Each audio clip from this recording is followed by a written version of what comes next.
ఎవ్వరికన్నా తక్కువ మీరు ఆత్మన్యూనత వదలండి. దేవుడు రాసిన రాతనుకుంటూ మూగ జీవాలు కాకండి. ఎవ్వరికన్నా తక్కువ మీరు ఆత్మన్యూనత వదలండి. దేవుడు రాసిన రాతనుకుంటూ మూగ జీవాలు కాకండి. అంబేద్కరుని పిలుపు దేశానికి మేల్కొలుపు. తెరవండి మది తలుపు, మనదవుతుంది గెలుపు.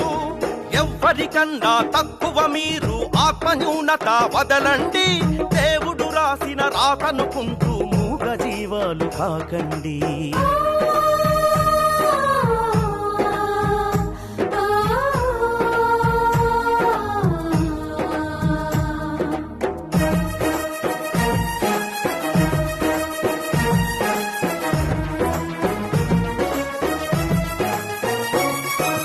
పురాణాలు ఇతిహాసాలు ఎవ్వరు రాశారండి.